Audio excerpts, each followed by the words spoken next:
Hello, friends. Good week. Vladimir here with you. How are you? How was your weekend? I hope everything is fine and your situation is much better than the situation that is going with Egypt.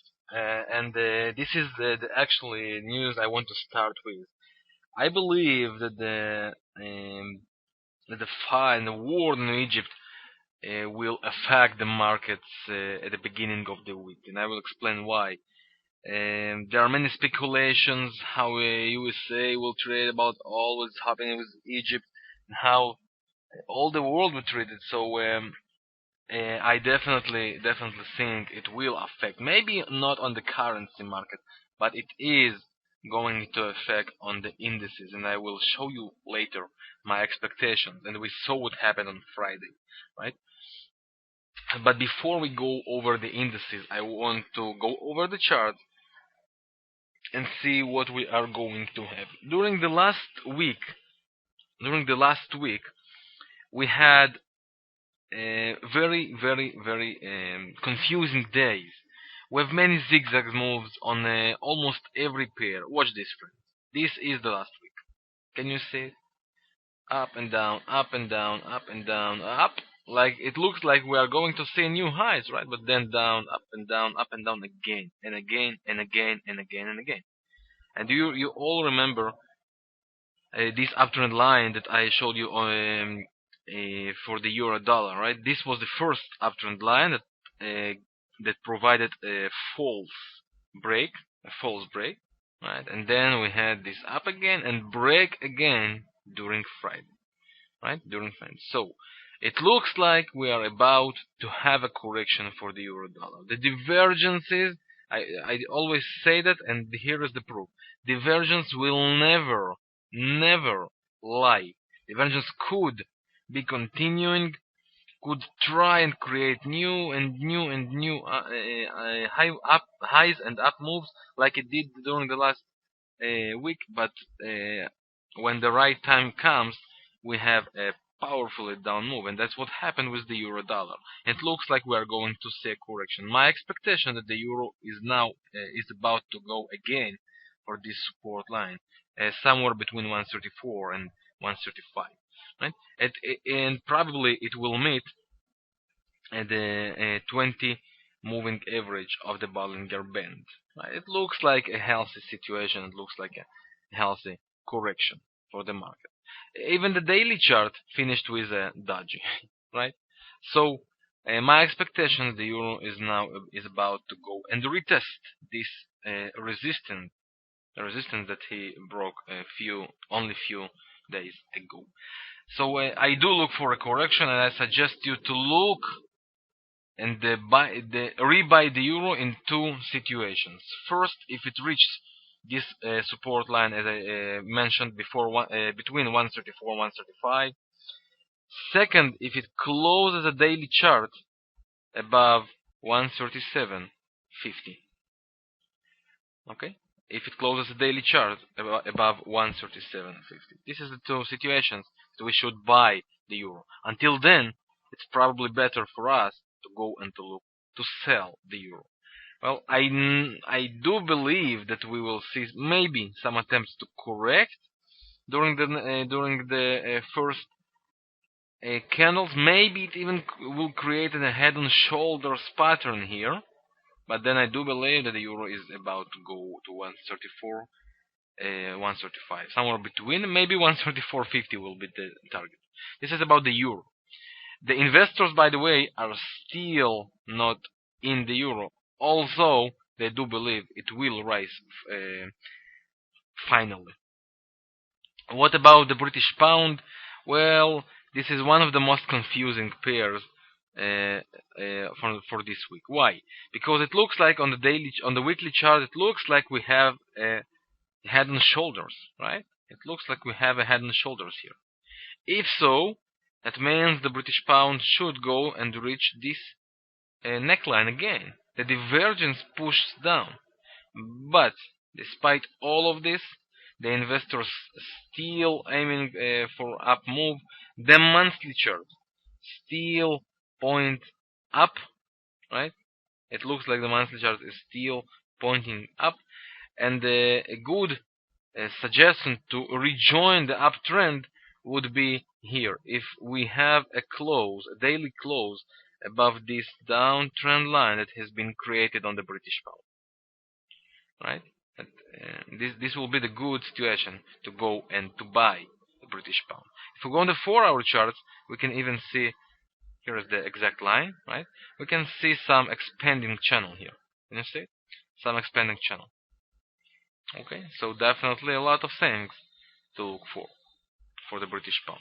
If it closes above this uptrend line, this downtrend line, okay, as I mentioned before, and maybe even, let's say, based above 160, then it will be a good opportunity and good chance to look for buying the British pound. Until then, I'm neutral with maybe even down pressure. What about the next pairs? For example, the New Zealandian dollar. I am still looking for this line to be broken and daily close above this downtrend line, so I can say that the New Zealandian will go up. We have this divergence here. We have this inverted hammer here. Well, to be honest, I will not lie. It looks like we are about to go and visit this support line again around 0.75, maybe even 0.74. So there is a bearish pressure because of these divergences, and the best situation to join for up move will be a daily close above this downtrend line, and to join the down move, the suggested situation would be to wait for this uptrend line to be broken and close below. Anyway, we have this bearish divergence that push on a daily chart and on 4-hour charts as well. What about the next pairs? Australian, for example. Well, the Australian, I am still neutral for this one. It still moves between these sideways moves. Once it is broken, I will go with the direction of the break. If it closes above parity level, I'm up all the way to 102, 103. If it closes below 0.9850, I am down all the way to 0.96, 0.9650. Alright, so this is the expectations about the New Zealandian. What about the dollar Canadian? Well, it looks like we are going up. Right? It looks like we are going up. Also, we have this resistance line here. It looks like we close above the RSI, close above the 50 level. The stochastic pushes up. The MACD creates new high.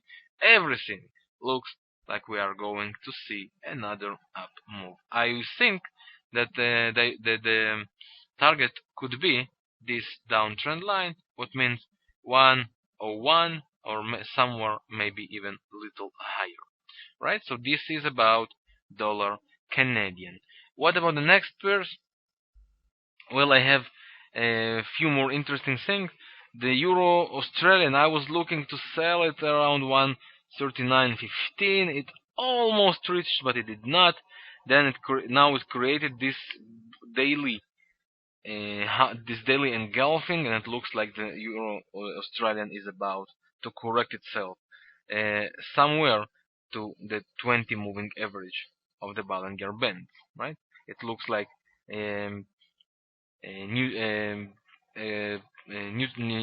natural situation. Here is the uptrend line of this 4-hour chart. It was broken.